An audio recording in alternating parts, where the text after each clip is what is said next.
folks, JR, back for another episode of Echoes of Shannon Street Case File. It's going to be episode 51, Aspiration of Blood, Autopsy of Cassell Harris. And folks, as always, before we get started now, don't forget, please hit that subscribe button.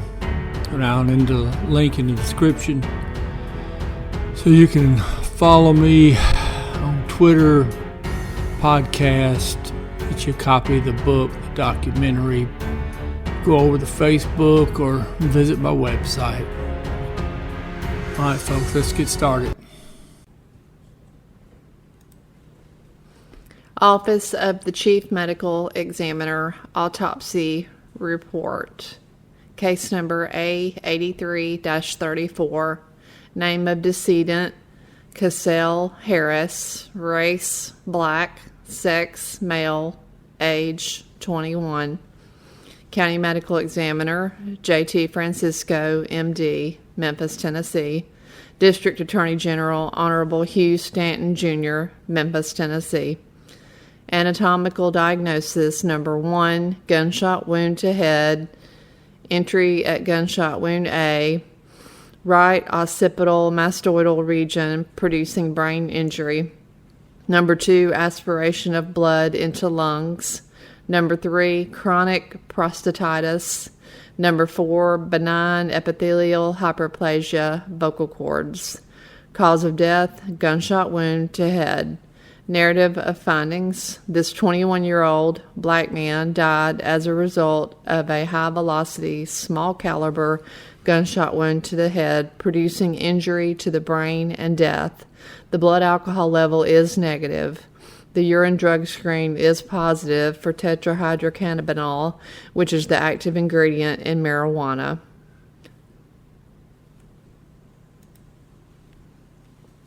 Autopsy protocol. Autopsy number A83-34.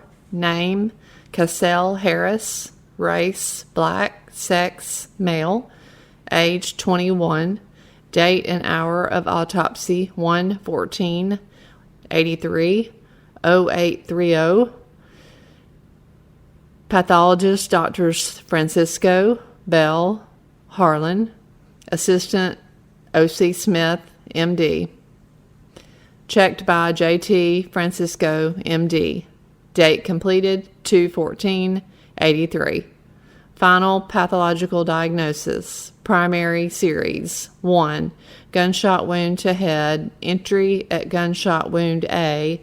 Right occipital mastoid region, 64 inches above heel, measuring 0.20 inches in diameter, traversing posterior to anterior, right to left. Multiple fragments recovered. 1 labeled 34. A. Disruption of cerebellum and brainstem. B. Extensive comminuted skull fractures. Number 1. Disruption of posterior pharyngeal wall. Number 2. Aspiration of blood. Secondary series. Number 1. Singer's nodules, vocal cords. Number 2. Chronic prostatitis with abscess formation. Laboratory findings. Blood alcohol, negative. Blood drug screen, negative. Urine drug screen, positive for tetrahydrocannabinol. Gastric contents, pH 3.5. Gastric contents identification, pale brown liquid with mucus. Strong meat odor. Some bright green, unidentifiable material mixed with the mucus. Teeth swabs, negative for tetrahydrocannabinol. Lip swabs, negative for tetrahydrocannabinol. 119 pounds, 5'4". Autopsy protocol also mentions blood in the mouth, blood in the ears, blood down in the throat. Page 2, mentioning at the bottom about the lungs, the amount of blood in the lung.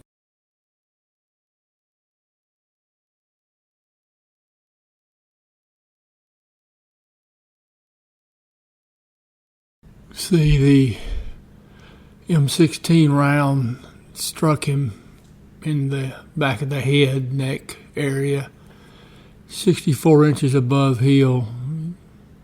Dr. Harlan's also got a notation about blood from the right ear. Overview diagram of the number of skull fractures. Another overview diagram of the skull fractures. Diagram of the brain. The notations regarding the damage done by the gunshot. Microscopic summary. Lungs. Sections show moderate vascular congestion and extensive filling of bronchi and alveoli with red cells and eosinophilic proteinaceous material with air trapping. Numerous golden brown pigmented macrophages are noted as well. A mild loosening of adventitial tissue about bronchi and arteries is noted. Brain. Sections show large oligodendrolia in the white matter with pycnotic nuclei and expanded granular cytoplasm. Adjacent cells are edematous. Few petechial hemorrhages are present adjacent to vessels. Section of cerebellum show an area of disruption with hemorrhage into tissue and beneath the arachnoid. Several dark, granular, non-polarizable particles are seen embedded into the parenchyma. One area of cerebrum shows a subarachnoid focus of brown-orange hemosiderin material without leukocytic infiltration. Consent to an autopsy upon the body of Cassell Alonso Harris. We've seen this document several times now, and I've read it a few times to you. This is just the government seeking permission from next of kin to perform the autopsy upon Cassell Harris. In this particular case, it was his father, William Harris Jr., that signed the consent. Bo Wheeler's the investigator that got the document signed. As you can see, I've redacted the address here as I've done on the others. I haven't mentioned that before, but the redactions you're seeing on some of these documents, I actually did those pertaining to addresses and phone numbers when I can remember to do it. At the bottom, you can see the document was signed 1/13/83, 12:20 p.m. Recommendation and order for autopsy on Cassell Alonso Harris. It's got his father's name, William Harris Jr., on it. Documents just informing next of kin of the autopsy. And Sergeant Wheeler also got this document signed. And you can see bottom left denotes who's going to get a copy of the documentation. Report of investigation by County Medical Examiner Cassell Harris showing shooting, homicide notified, probable cause of death, gunshot wound to head.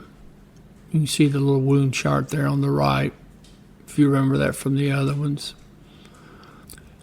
You notice that the autopsy requested is marked yes and autopsy ordered yes. Certificate of death, Cassell Alonso Harris. Father listed as William Harris. Mother, Frances Howard.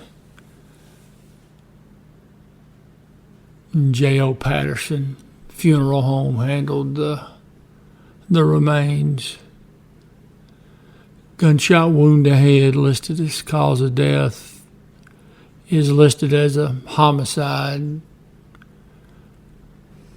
Victim was shot. homicide analysis sheet on Cassell Harris. Listing his father, his notification, date and time of death, location of death, weapon used M16 rifle, then making reference to the homicide number, and at the bottom the master file number for the entire case and the homicide number. Sergeant Hawley is the one that filled that out. Another wound chart diagram showing the entrance wound to the back of the head, neck area. See the designation top left, D4, Delta 4, showing his identification number until they were able to positively identify the body. You see there at the top, they're showing 5'7", and that's different. The other chart listed him as 5'4", so I don't know which one is actually correct. All right, folks, that's going to wrap up this episode. We'll be back in a few days and work on the next autopsy. Appreciate y'all tuning in, and as always, I'll see you down the road.